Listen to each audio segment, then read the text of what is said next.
सीमाए पहुंच्यो छे। दियोदરના પૂર્વ ધારાસભ્ય શિવાભાઈ ભુરિયાના ભાજપ પર પ્રહારો સામે આવ્યા। બેંકમાં કે ડેરીમાં નોકરીની લોભામણી લાલચમાં છેતરાઈ ન જતા જોરથી બોલવું અને જૂઠું બોલવું એ ભાજપની આદત છે, શિવાભાઈએ કહ્યું છે। રેખાબેન ચૌધરીને છોકરા ભણાવવા સિવાય કોઈ અનુભવ નથી। રેખાબેન ભાષણ પણ છોકરા ભણાવે એવી રીતે જ કરે છે। અને 20 લાખ મતદારોથી હમણાં મારે રેખાબેન મારે માર્કેટનું ઉદઘાટન હતું। એને પોતે ભાષણ કરાવવા છે, એને પોતાની ભાષામાં ભાષણ કર્યું એટલે મારે 2 મિનિટે પૂછ્યું, મને કે રેખાબેન કે છોકરા ભણાવે એમ કે બોલે છે।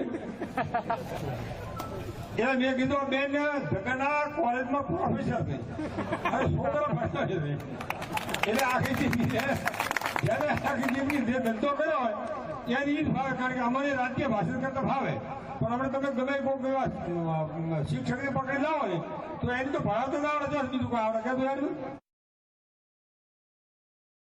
કારણ કે અત્યારે પાકો છે કે આજની તારીખમાં એનો ઉમેદવાર જીતતો નથી હોય 100% આપણને બધાને દેખાઈ રહ્યું છે।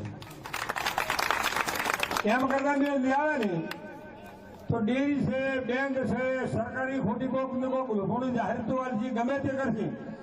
લાધારી તમે હવે અમારા ભણાવો, તમારો છોકરો અમે લગાડી દઈશું, તમે એમ કરો છો અમે તમારો એમ કરી આવીશું, પણ લાધાવા જ્યાં ક્ષેત્ર તમે એટલી ખટકલા જોવા કે આ તો ભાજપ છે ભાઈ। અને એનું સૂત્ર કેવું તો ખબર છે કે જૂઠું બોલવું ને જોરથી બોલવું અને વારંવાર બોલવું, એટલે એની ગમે તારે ઘણું બોલ કરે એટલે તમારા બધાના મગજમાં એવી વાત છે કે આ મારું